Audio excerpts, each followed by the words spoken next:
Assalamualaikum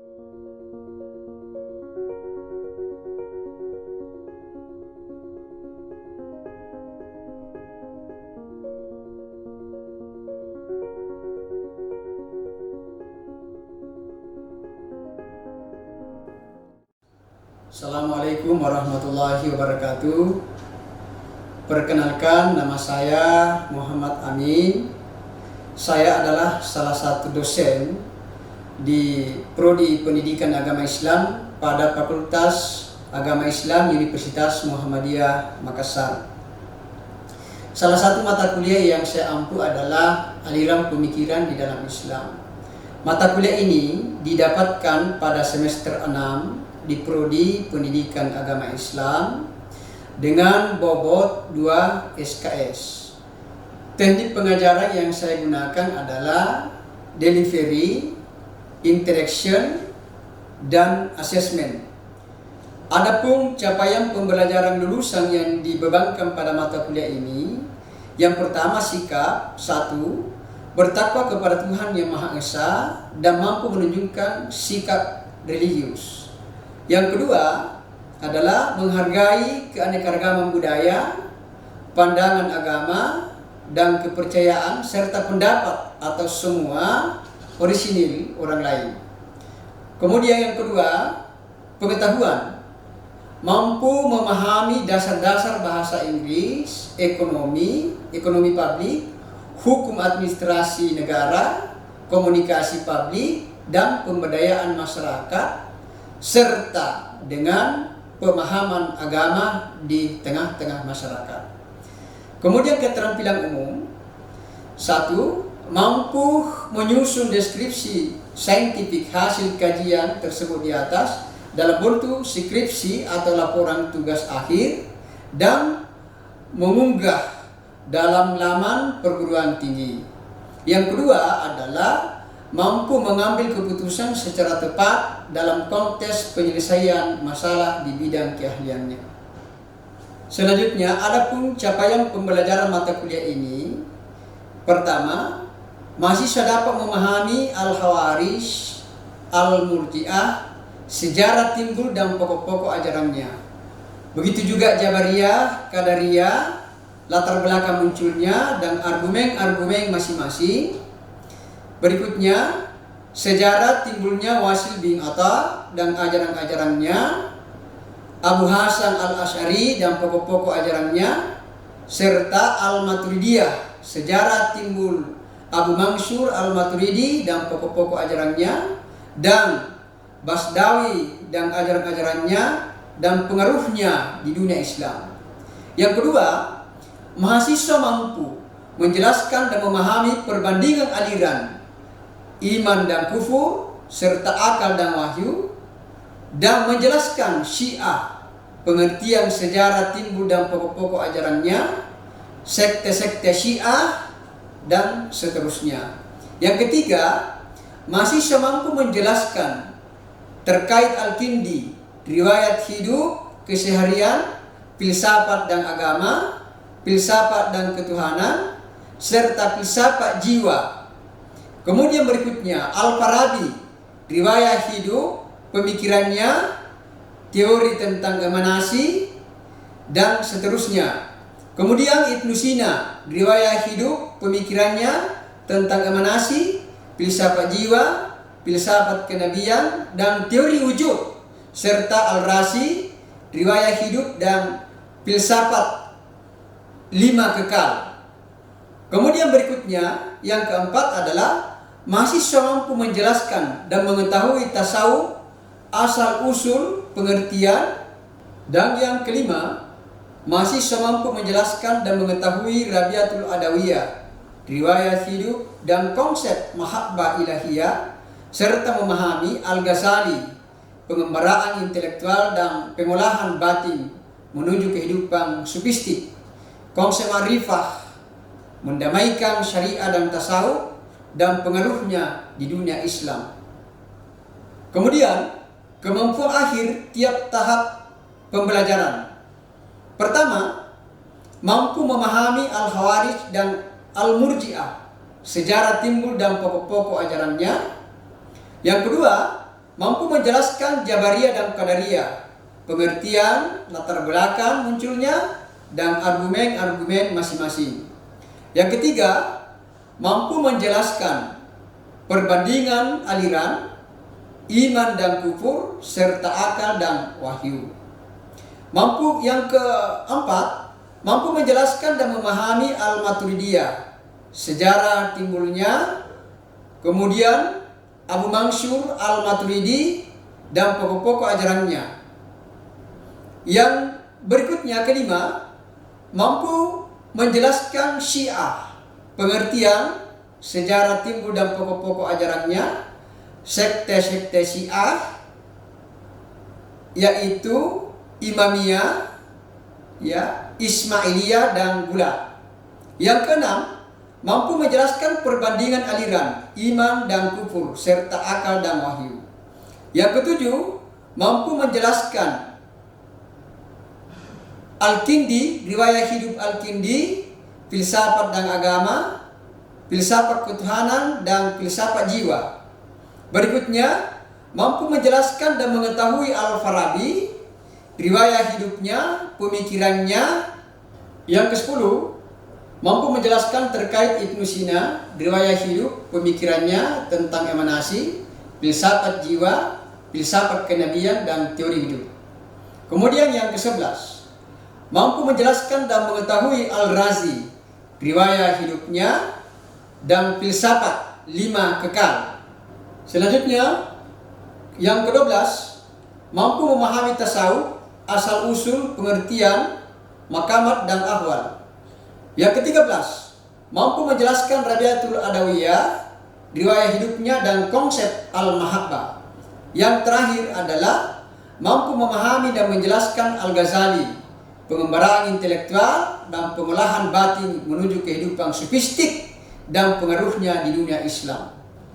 Kemudian berikutnya, saya ingin sampaikan deskripsi mata kuliah. Mata kuliah ini bertujuan agar mahasiswa dapat memahami aliran pemikiran di dalam Islam. Kemudian bahan kajian atau topik yang kami akan sampaikan di dalam pembelajaran ini, yang pertama adalah Al-Khawarij dan Al-Murji'ah, sejarah timbulnya, kemudian pokok-pokok ajarannya. Yang kedua adalah Jabariyah dan Qadariyah, pengertian, latar belakang munculnya, dan argumen-argumennya. Kemudian yang ketiga adalah Al-Mu'tazilah, sejarah timbulnya serta pemikiran-pemikirannya. Yang keempat adalah Al-Asy'ariyah, juga sejarah munculnya, kemudian pokok-pokok ajarannya. Yang kelima adalah Al-Maturidiyah, begitu juga sejarah munculnya dan pokok-pokok pemikirannya. Yang keenam adalah perbandingan aliran, iman dan kufur, serta akal dan wahyu. Terus yang kedelapan Al-Kindi, riwayat hidupnya, kemudian pokok-pokok pemikirannya. Kesembilan Al-Farabi, riwayat hidup, pemikirannya. Yang ke-10 Ibnu Sina, riwayat hidup dan pemikirannya. Kemudian ke-11 Al-Razi, riwayat hidup dan pemikirannya. Yang ke-12 adalah tasawuf, asal-usul, pengertian, makamat dan ahwal. Kemudian ke-13 Rabiatul Adawiyah, riwayat hidup dan konsep Al-Mahabbah Ilahiyah. Dan yang terakhir adalah Al-Ghazali, kemudian pengembaraan intelektual dan pengelolaan batin menuju kehidupan yang sofistik dan pengaruhnya di dalam dunia Islam. Adapun referensi dalam mata kuliah ini adalah, yang pertama saya akan berikan kepada mahasiswa Abu Zahra, Tariq Al-Mazhab Al-Islamiyah, kemudian Al-Asy'ari, Abu Hasan, Kitab Luma, dan seterusnya. Kemudian Al-Baghdadi, Hasan Al-Banna. Berikutnya adalah Harun Nasution, Islam ditinjau dari beberapa aspeknya. Kemudian Fazlur Rahman, teologi Islam, aliran-aliran sejarah dalam Islam. Untuk sistem pembelajaran di Universitas Muhammadiyah Makassar, khususnya Fakultas Agama Islam, kami melakukan pembelajaran secara hibrid. bisa dilakukan secara offline, ketemu di kelas, dan bisa dilakukan secara daring dengan menggunakan aplikasi pendukung seperti Zoom, Google Meet, dan WhatsApp Group. Kemudian, pengumpulan tugas juga bisa dilakukan melalui WhatsApp Group, email, dan lain-lain. Dengan berbagai inovasi dan strategi yang saya lakukan, bertujuan untuk mencapai hasil belajar mahasiswa dan lulusan masing-masing, dan lulusan nantinya memiliki kompetensi sesuai dengan yang kita harapkan. Metode yang kami gunakan dalam pembelajaran yang ada dua, yaitu pertama metode ceramah dan metode diskusi kelompok. Untuk sistem penilaian yang saya gunakan, pertama adalah kehadiran mahasiswa, itu 25%, keaktifan di kelas 10%, kemudian akhlak 10%, tugas, baik tugas individu maupun tugas kelompok adalah 15%, kemudian nilai NIP itu 20%, dan ujian akhir semester atau UAS adalah 20%. Perolehan nilai mahasiswa tersebut mereka bisa lihat pada akun masing-masing, dan ketika ada mahasiswa yang tidak lolos, maka akan diberikan remedial berdasarkan dengan waktu sesuai dengan kalender akademik Universitas Muhammadiyah Makassar. Nah, berikut ini kita akan saksikan video pembelajaran di kelas. Assalamualaikum warahmatullahi wabarakatuh. Waalaikumsalam warahmatullahi wabarakatuh. Saudara, bagaimana kabarnya? Alhamdulillah baik. Alhamdulillah. Sebelum kita memulai mata kuliah pada kesempatan hari ini, baik kita mulai dengan bersama-sama berdoa agar apa yang disampaikan, apa yang dipelajari kita bisa memahami dengan sebaik-baiknya. Silakan berdoa masing-masing.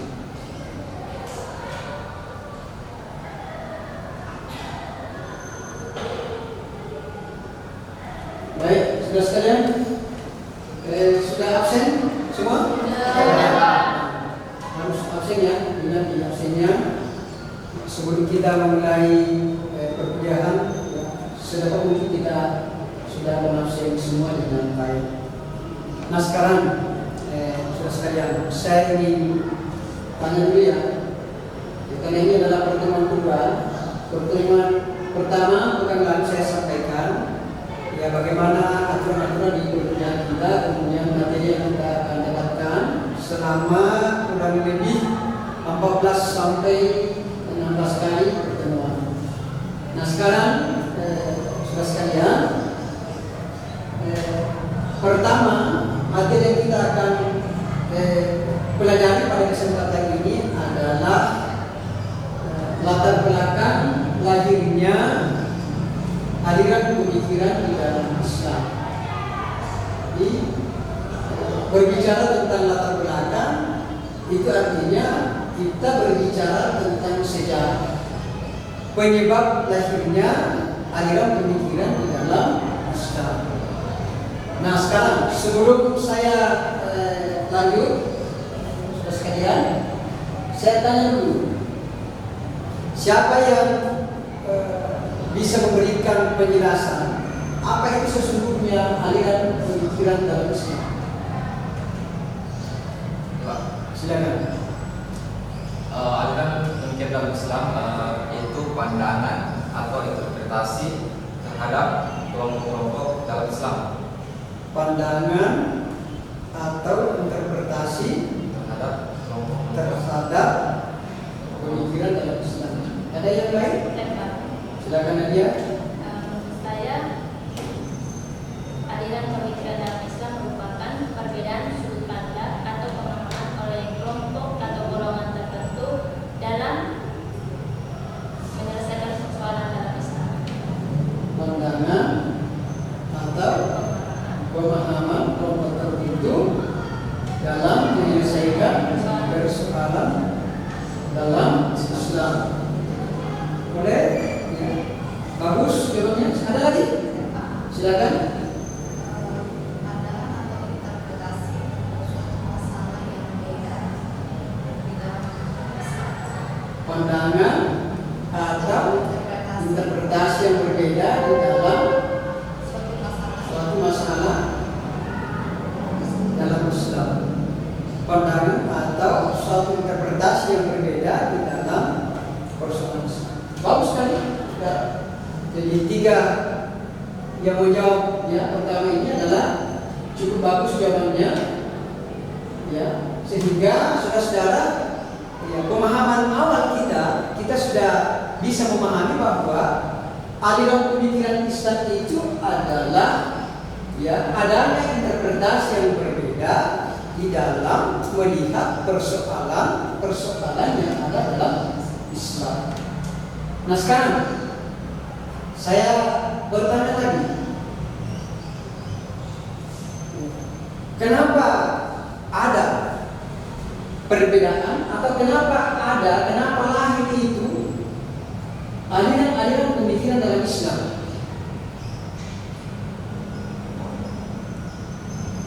Kenapa itu? Silakan, Indra. Saya mungkin salah satu jawabnya itu karena perbedaan interpretasi dalam menyelesaikan suatu masalah. Karena adanya perbedaan interpretasi menyelesaikan suatu masalah. dalam penyelesaian satu masalah. Adanya perbedaan interpretasi. Bagus. Ya. Ada yang lain? Silakan. Karena adanya pemahaman dalam suatu kelompok tertentu. Karena adanya pemahaman dalam suatu kelompok tertentu. Adanya pemahaman dalam satu kelompok tertentu. Iya. Boleh? Ya. Adanya pemahaman dalam satu kelompok tertentu. Nah, saudara sekalian, dari beberapa jawaban yang masuk cukup bagus ya. Cukup bisa diberikan satu penghargaan yang luar biasa ya.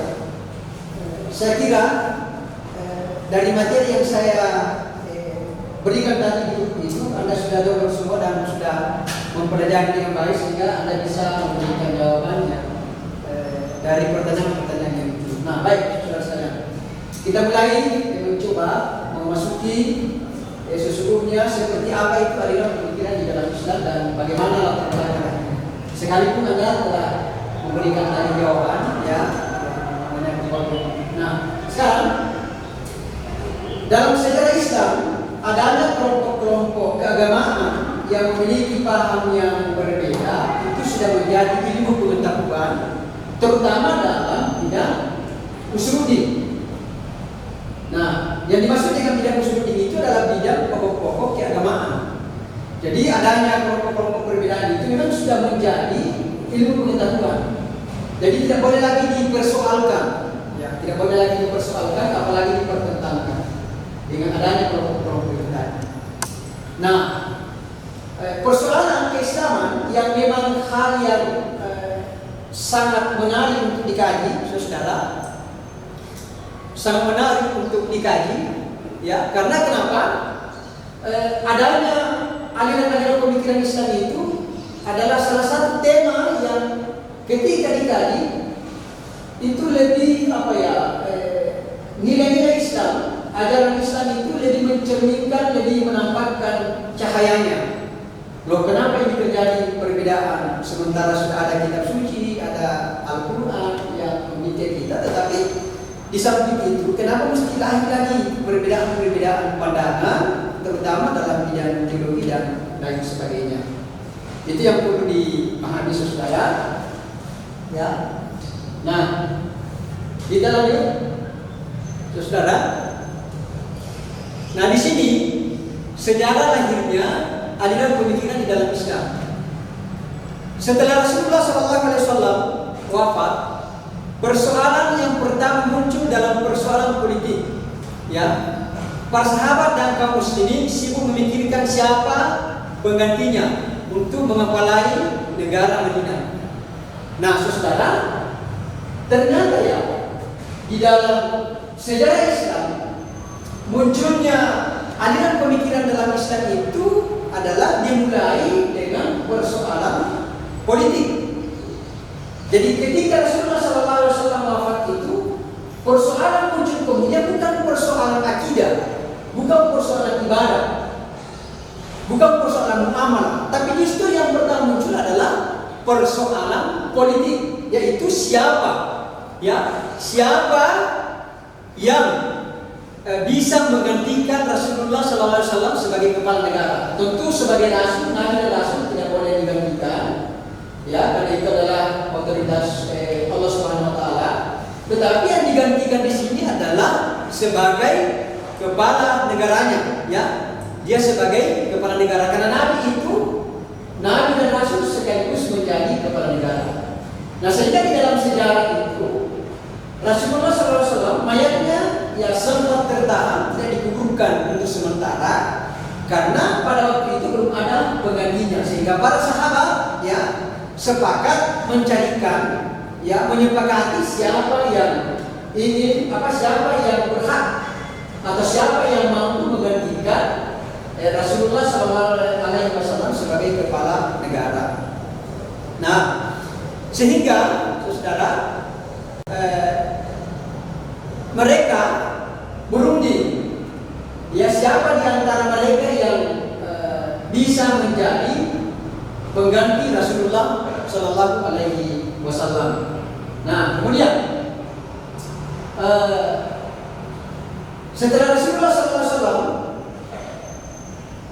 meninggal dunia atau wafat, maka yang pertama dipikirkan dan disepakati oleh para sahabat itu adalah siapa yang menggantikan beliau. Yang menggantikan beliau. Ternyata saudara, Abu Bakar lah yang menjadi khalifah pertama pada waktu itu. Abu Bakar sebagai sahabat yang terdekat dari Rasulullah SAW, maka ketika Rasulullah wafat, Abu Bakar lah yang disepakati oleh para sahabat untuk menjadi khalifah. Nah, begitu seterusnya saudara, di kalangan sahabat, itu dipergantikan, pejabat misalnya setelah Abu Bakar, maka kemudian digantikan oleh Umar bin Khattab, lalu digantikan oleh Utsman bin Affan. Setelah Utsman wafat, maka terpilih Ali sebagai khalifah keempat. Nah, begitu seterusnya. Nah, persoalan politik ini berkembang menjadi persoalan teologi, menjadi persoalan teologi, terutama persoalan yang terjadi dalam konteks politik di atas, akhirnya membawa kepada persoalan teologi. Timbullah persoalan siapa yang kafir dan siapa yang tidak kafir, dalam arti siapa tetap dalam Islam dan siapa keluar dari Islam. Coba kita bayangkan, saudara, persoalan politik dulu muncul setelah Nabi meninggal itu, tentang siapa penggantinya, lalu kemudian dari persoalan politik ini menjadi persoalan teologi. Siapa yang kafir dan siapa yang tetap di dalam Islam. Inilah yang menjadi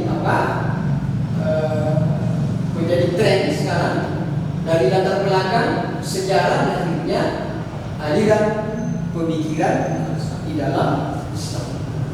Sampai di sini, saudara-saudara ada yang bertanya? Silakan, Bona. Baik, terima kasih atas kesempatan yang diberikan. Saya ingin bertanya, kenapa terjadi perbedaan interpretasi sementara sudah ada ketentuan? Bagus pertanyaan. Kenapa terjadi perbedaan pemikiran atau perbedaan interpretasi terhadap satu persoalan, sementara sudah ada kitab suci Al-Quran atau hadis Rasulullah SAW? Ada yang bisa memberikan jawaban dari pertanyaan? Silakan Nadia.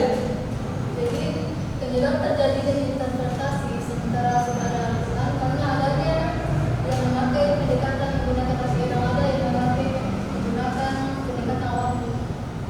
Karena adanya kelompok yang menggunakan dominan pendekatan rasionalitasnya, Sementara ada juga yang menggunakan pendekatan waktu.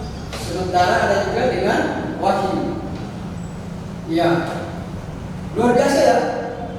Jadi yang menyebabkan adanya perbedaan aliran pemikiran di dalam persoalan di dalam Islam itu karena itu tadi. Pertama ada yang menggunakan, ada yang lebih mengutamakan porsi rasio atau akal, dan ada yang lebih mengutamakan porsi wahyu, sehingga itu bisa menyebabkan terjadinya suatu persepsi yang terjadi di dalam ajaran Islam. Dan insyaallah saudara, sampai pertemuan ke-16 ini kita akan urai satu persatu kelompok-kelompok mana itu yang mengutamakan akal dan kelompok-kelompok mana yang menggunakan dengan pendekatan wahyu ini. Ya, tetapi pada kesempatan ini di pertemuan awal-awal ini ya kita tentu akan memahami dulu sebenarnya di mana akar masalahnya itu, sehingga lahir itu tadi sudah Anda diskusikan, kita diskusikan. Kemudian kelompok-kelompok di dalam Islam itu seperti apa, yang mana saja menggunakan pendekatan akal atau rasio dan pendekatan wahyu dan seterusnya. Ya, tetapi insyaallah kita akan sampaikan saudara pada pertemuan-pertemuan yang akan datang. Nah, pada kesempatan ini kita akan memahami dulu seperti apa itu latar belakangnya, bahwa tadi saya sudah sampaikan setelah Rasulullah Shallallahu Alaihi Wasallam wafat, maka timbullah itu persoalan-persoalan politik yang pada akhirnya nanti akan beralih kepada persoalan-persoalan teologi. Nah, disitulah ujung tombaknya, disitulah akar masalahnya, sehingga lahirlah aliran-aliran pemikiran di dalam Islam yang sampai hari ini saudara banyak sekali aliran-aliran pemikiran Islam. Nah, sekarang saya pikir seperti ini materi yang saya sampaikan pada kesempatan hari ini, kita dapatkan pada kesempatan hari ini, dan saya minta kepada saudara siapa yang bisa memberikan kesimpulan dari pertemuan kedua di kesempatan hari ini. Siapa kira-kira yang bisa memberikan kesimpulan apa yang menjadi latar belakang dan kenapa terjadi aliran-aliran.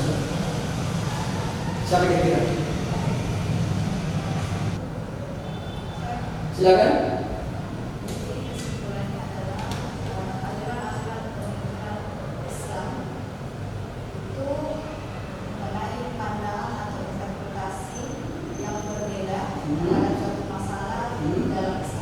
Ya. Kemudian terjadinya perbedaan itu karena interpretasi yang menggunakan, karena interpretasi yang lebih dominan menggunakan pendekatan rasional. Kemudian pendekatan. Oke. Jadi terjadinya itu saudara karena kita ya ada yang dominan menggunakan pendekatan rasio dan ada yang dominan menggunakan pendekatan wahyu. Nah, baik saudara, saya pikir seperti itu kesimpulan kita pada kesempatan hari ini. Yang mudah-mudahan insyaallah kita sehat-sehat walafiat supaya bisa bertemu pada program yang akan datang. Ya. Baik, mari kita akhiri kuliah ini pada kesempatan ini.